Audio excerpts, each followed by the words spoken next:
Are you tired of getting the same boring drone shots over and over again? There's one move pro pilots use to make their footage look more cinematic, and you don't need fancy drones or gear. I use at least one of these in all of my edits, so I'm going to show you 3 ways you can pull off a parallax effect, and how using it with 3 specific camera techniques that will make your shots really stand out no matter what drone you're flying. So let's make this super clear, because once you understand it, the move becomes really easy.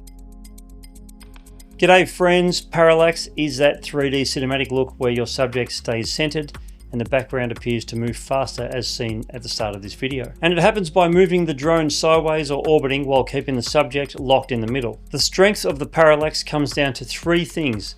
Think of a triangle. At the top of the triangle we have zoom. This can exaggerate the separation and make it feel more dramatic. On another point of the triangle we have position. The closer you get to your subject, the more parallax works. And the last point is movement. The more you move the drone, the greater the effect. If you get 2 of these locked down, your parallaxes will really pop, and later I'll show you exactly how to combine them. Alright, let's stop talking about it and build the shot step by step. A parallax can be tricky as a beginner because it's all about 2 things you can't feel yet. That's speed and distance. I struggled with that as well when I started out. So here's method 1, and it works with any drone. You only need 3 things. So number 1, you need a strong foreground. Number 2, you need a distant background, and that's what creates that separation.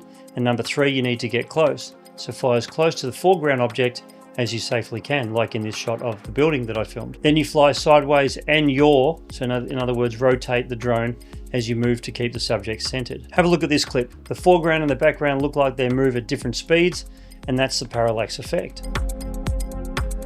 By the way, if you're just starting out, grab my free drone starter kit. It's the exact beginner checklist I wish I'd had when I started. It will help you get consistent cinematic results, plus all the settings you need to get amazing results as well. The link is in the description for you. Now we look at method 2, and this is what I use when I can't get any closer, but I still want that strong parallax look. We're focusing on this tower over this lake, and I was standing on a bridge back to the left, and if I flew any closer, the drone would have moved out of my line of sight. So here's the comparison. The first shot is as close as I could physically fly, and you can see that the parallax effect is happening here, but it's very, very small. Now this next shot is from the same position, but with a digital zoom. In my case, it's 2x zoom. But a quick warning here, digital zoom can soften your image because it's basically just enlarging what you already captured. So I wouldn't personally go past 2 times on any beginner drones. Most beginner drones have a 2x option, and it's a great backup when you can't close that distance. Now I want to show you what this looks like when the zoom is real, not digital.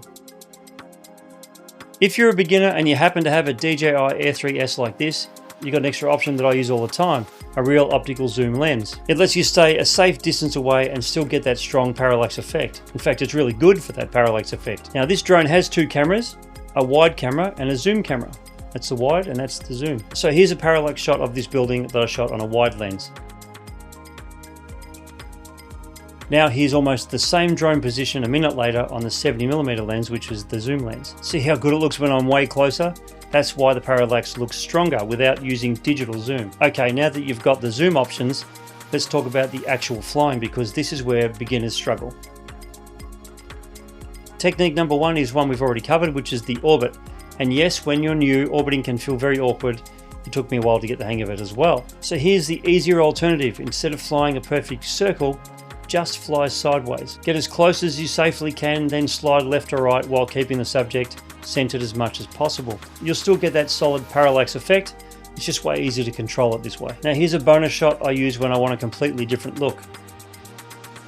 Technique number 2 is not technically a parallax, but it creates a really cool effect called compression. It's where the foreground and the background feel closer together. A while back I actually found this out by accident. I forgot I was zoomed in, and when I did the shot, it looked completely different than I'd planned. The key here is you still need real depth in the scene, something near and something far. So a car on a flat road won't look like much, but a road next to a cliff edge or a dam wall or a shoreline will.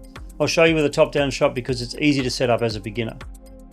Shot number 1 is a normal sideways move. It looks good and I'm happy with it. It's a nice shot. Now shot number 2, I fly higher, then use the 2x zoom so the dam wall stays about the same size. Now you've got the same subject size but with totally different perspectives. Have a look at these 2 shots together.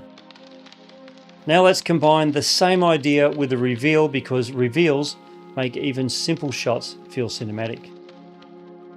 As a beginner, you're going to love this because it's very simple to control and the reveal makes this look like an expensive shot. So here's the example: a sand dune in the foreground, ocean in the background. Shot number 1 is a slow rise on the normal wide lens, nice clean reveal. Now here's the same shot using the tighter lens on my Air 3S. Notice how the ocean feels closer and the separation looks more dramatic. And if your drone only has one lens, just use 2x zoom and get in as close as you possibly can.